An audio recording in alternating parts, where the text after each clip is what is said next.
No, but for example, I can't believe what I want to believe. If something doesn't align with whatever God is saying, and whatever God is saying is clear, then I wouldn't take it. That's what I'm saying. Okay, so when the Quran straight up says that Christians are to live by the gospel that has been revealed to them, and if they do not do it, there's no honor amongst them, what are they supposed to do? So whatever is between the hands of the Quran is to be taken. God could have said just musaddiqan, like anything. So your argument is that this verse is saying is that anything that is between the hands of the Quran is confirmed? Correct. Your parents' cousins?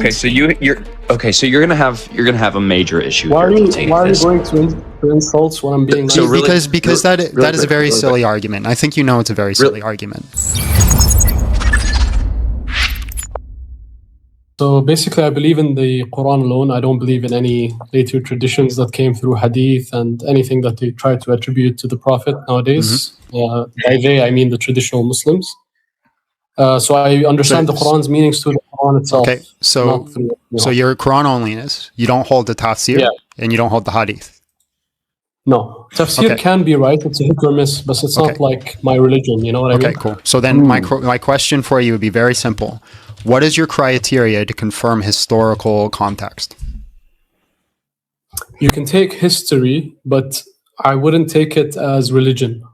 That's not the question I asked you. I asked, what is your criteria to confirm historical context? Like, for example, somebody said in the chat, and they raised a good point. Do you pray 5 times a day? No, I pray 3 times, as it shows in the Quran. Okay. So then, my question would still remain, though. What is your criteria to confirm historical context? Like, when they say X in the Quran, how do you confirm what they're talking about? Well, I take the Quran as a complete book, so I don't really care about what happened during that history, because it's a guidebook for me right now. That's how I look at it. So, for example, when it says that the people of the book corrupted a book with their hands, which book are they talking about, and how would you know?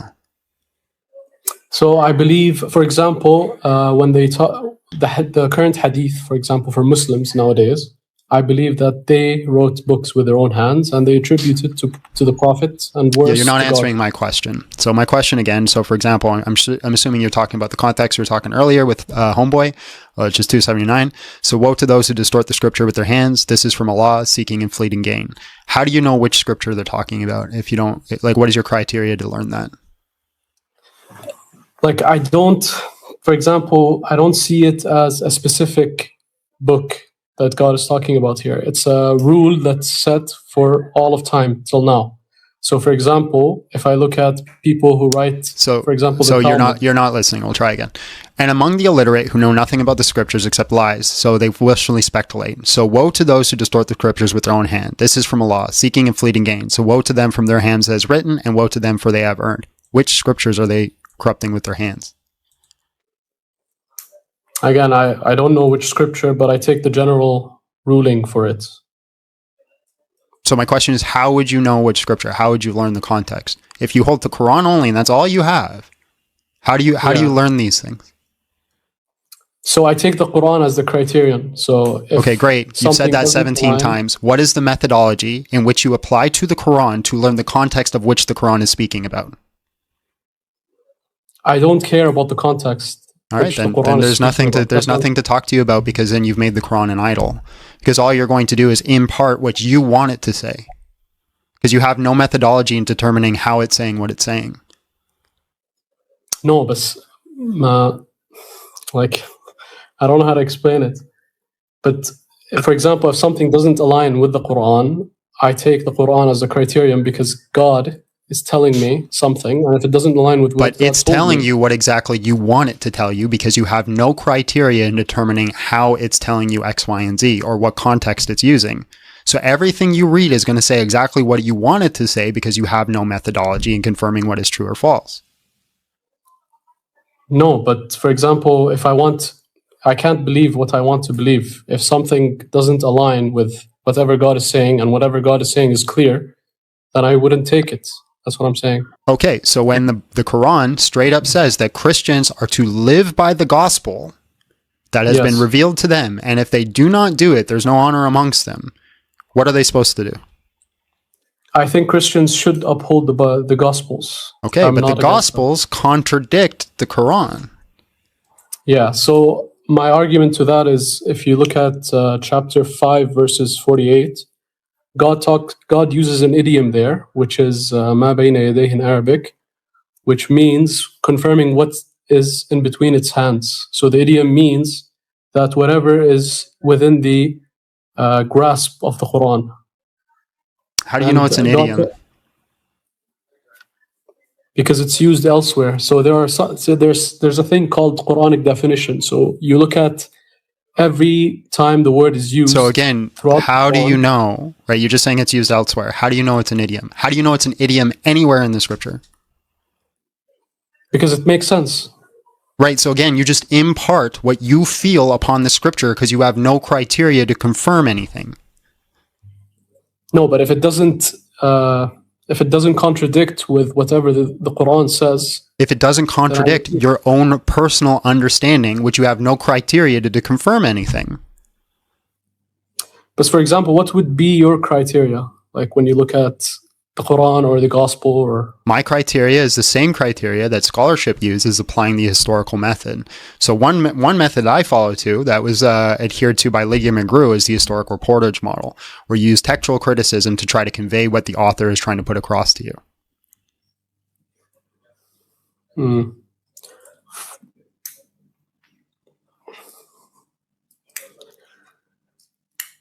But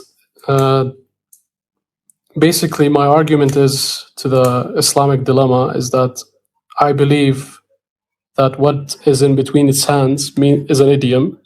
And you can see that throughout the Quran, God talks about that he's warning the Christians, for example, that say that God has taken a son. So your argument is I'm going to make shit up that harmonizes with how I feel. How? How do you know it's an idiom?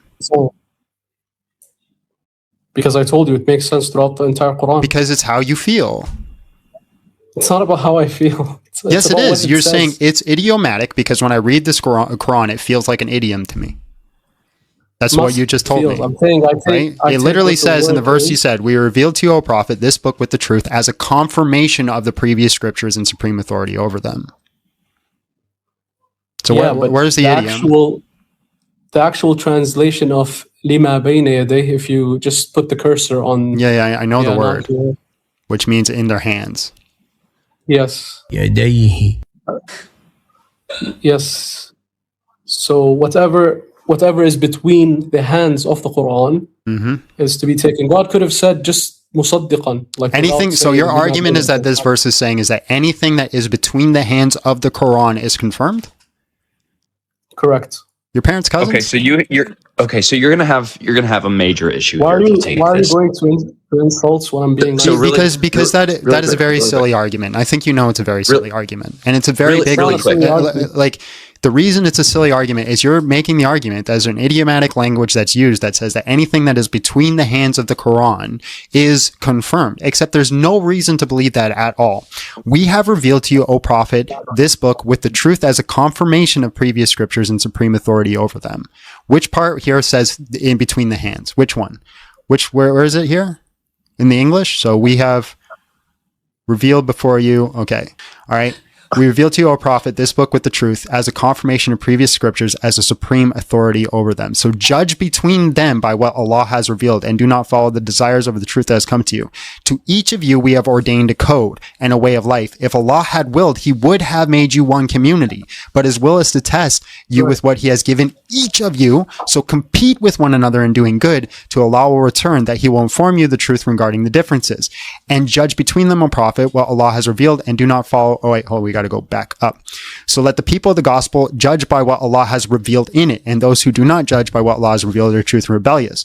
Then in the four steps of the fruit, when Jesus sent Son of Mary, confirming the Torah before him and gave him the gospel containing the guidance and light.